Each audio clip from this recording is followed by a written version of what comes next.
Hello friends, నేను మీకు ceilings material గురించి ఎక్స్ప్లెయిన్ చేస్తాను. సీలింగ్లో 3 రకాలు ఉంటాయి. ఒకటి POP ceiling, gypsum ceiling, 2x2 ceilings. మనకి సీలింగ్లో ఏమేమి ఉపయోగిస్తారు, దాని గేజ్ ఎలా వాడాలి ఏంటి అని చెప్తాను మీకు.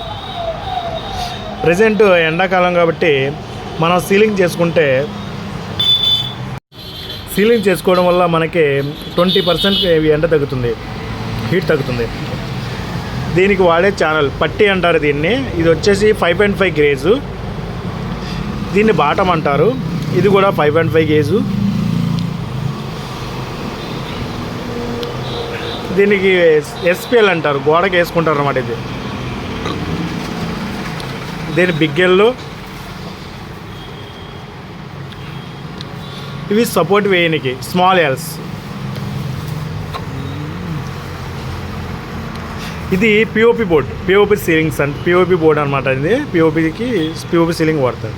ఇది జిప్సమ్ బోర్డ్. ఇది జిప్సమ్ బోర్డ్ వచ్చేసి ఇది హీట్ బోర్డ్, అంటే హీట్ కంట్రోల్ చేస్తుంది. సిల్వర్ బోర్డ్, వాటర్ ప్రూఫ్ అనమాట అండి. ఇంకోటి వచ్చేసి 2x2 మీకు చూపిస్తున్నాను. ఇప్పుడు ఇది 2x2. ఇది ఆఫీస్ వర్క్స్, ఎక్కువ ఆఫీసులకి, రేకుల షెడ్లకి ఎక్కువ వాడతాను. అంటే ఇది water proof plus fire proof కూడా. ఎంత హీట్ అయినా కొంచెం హీట్ రిడ్యూస్ చేస్తుందండి ఇది.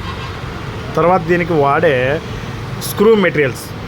ఇది ఫాస్నరు, మేకులు, ఇది మన star screws.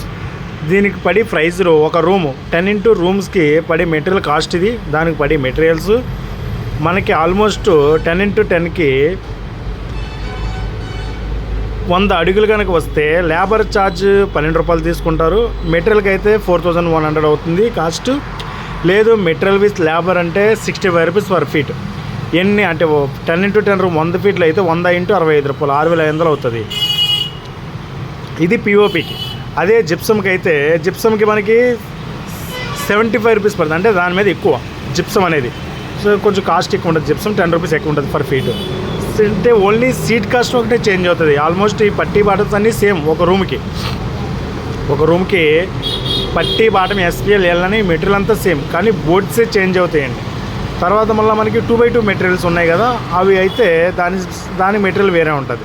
Thank you friends, ఇది మనం తెలుసుకోవాల్సిన విషయం.